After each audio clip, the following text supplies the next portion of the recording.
Hi friends, இன்னைக்கு நம்ம மருத்துவ தாவரங்கள் மற்றும் அதன் பயன்களை பார்க்க போகிறோம். முதல்ல பப்பாளி நோய் எதிர்ப்பு சக்தி, டெங்கு காய்ச்சல், அலர்ஜி எதிர்ப்பு போன்ற நோய்களை குணப்படுத்த உதவுகிறது. இது கற்றாழை. இது அல்சர், கருப்பை நோய்கள், சரும வியாதிகளை குணப்படுத்தும் மற்றும் உடல் சூட்டை தணிக்கும். சளி, இருமல், சுவாசப்பாதை தொற்றுகள், தோல் நோய்களை போக்கும். துளசி. வேப்பிலை. இது மாதத்திற்கு இருமுறை வேம்பு கஷாயம் அருந்தி வரும்பொழுது புற்றுநோய் வராமல் தடுக்க பயன்படுகிறது. சர்க்கரை நோய் வராமல் பாதுகாக்கும். ஓம இலை. வாரத்திற்கு 3 நாள் இதை அறிந்து வந்தால் நுரையீரல், ஆஸ்துமா பாதிப்புகள் குறையும். சளி, இருமல், கோழையை வெளியேற்றும். கருவேப்பிலை. இதில் வைட்டமின் ஏ, வைட்டமின் சி, இரும்பு சத்து, பாஸ்பரஸ் போன்ற சத்துக்கள் அதிகம் உள்ளன. இது முடி வளருவதற்கும் பயன்படுகிறது. செம்பருத்தி பூ கசாயம் எடுத்து கொண்டால் இதயம், கருப்பை, சிறுநீரகம் பழுப்படையும். இரத்தத்தை சுத்திகரிக்கும். வயிற்று புண்களை ஆற்றும். கொளிஞ்சி மூடு. இது கல்லீரல் மற்றும் மண்ணீரல் நோய்களுக்கு மருந்தாக பயன்படுத்தப்படுகிறது. முருங்கை இலை. இது வீக்கம் குறையும், கூந்தல் வளர செய்யும், கண் பார்வை ஒழுங்குபடுத்தும், உடலை வலுவாக்கும். எருக்கு இலை. இது மூச்சு திணறல், சுவாச பிரச்சனைகளுக்கு உதவும், வீக்கத்தை குறைக்கவும் பயன்படுத்தப்படுகிறது. வெள்ளை எருக்கிளையின் பால் ஒற்றை தலைவலியை குணப்படுத்துகிறது.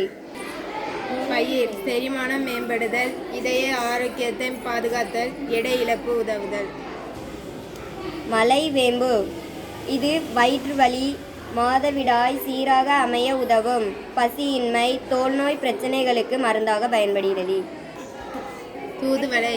இது சளி, இருமல், காய்ச்சல் மற்றும் ஆஸ்துமா பாதிப்புகளை குணப்படுத்தும். வெற்றிலை. இது சளி, இருமல், செரிமான கோளாறுகள் மற்றும் தோல் நோய்களை போக்கும். பிரண்டை. இது எலும்பு நரம்புகளை வலிப்படுத்தும் மற்றும் வயிற்று புண்களை ஆற்றும், செரிமான கோளாறுகளை குணமாக்கும். குப்பைமேனி. இது தோல் நோய்களை போக்கும் மற்றும் மூளை வியாதிகளை குறைக்கும். கீழாநெல்லி. மஞ்சள் காமாலை, கல்லீரை நோய்கள் குறையும், தோல் நோய்கள் தீரும். சர்க்கரை நோய்க்கு அருமருந்தாக பயன்படுகிறது மற்றும் தலையில் உள்ள பொடுகு நீங்குவதற்கும் பயன்படுகிறது. ஆவாரம்பூ. மருதாணி இலை.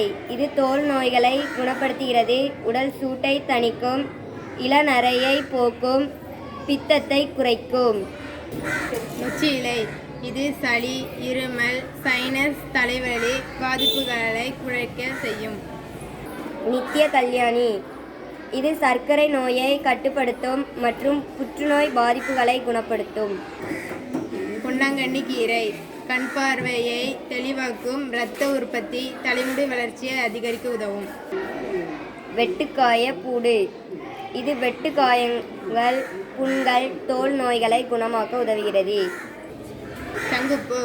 பூக்களின் சாறு பருகுவதனால் மன அழுத்தத்தை குறைக்கலாம். மணத்தக்காளி கீரை. இது வாய்ப்புண், வயிற்றுப்புண், கருப்பை நோய்களை தீர்க்க உதவுகிறது, உடல் சூட்டை குறைத்து உடலுக்கு குளிர்ச்சி தரக்கூடியது, இதயத்துக்கு மிகவும் நல்லது.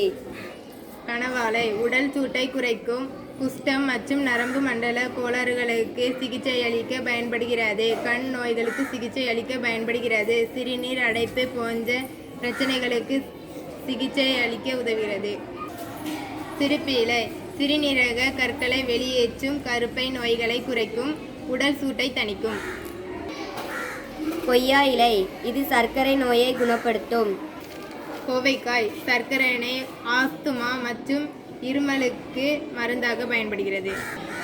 பிறந்த குழந்தைகளுக்கு சிவப்பு வருவதற்கு மருந்தாக பயன்படுகிறது. சொடுக்கு தக்காளி. இது பல்வேறு நோய்களுக்கு மருந்தாக பயன்படுகிறது. இவ்வளோ நேரம் நம்ம மருத்துவ தாவரங்கள் மற்றும் அதன் பயன்களை பற்றி பார்த்தோம். இந்த தாவரங்களை பயன்படுத்தி ஆரோக்கியமாக வாழலாம். இந்த வீடியோ பிடிச்சிருந்ததுன்னா லைக் பண்ணுங்கள், ஷேர் பண்ணுங்கள், சப்ஸ்கிரைப் பண்ணுங்கள். தேங்க்யூ.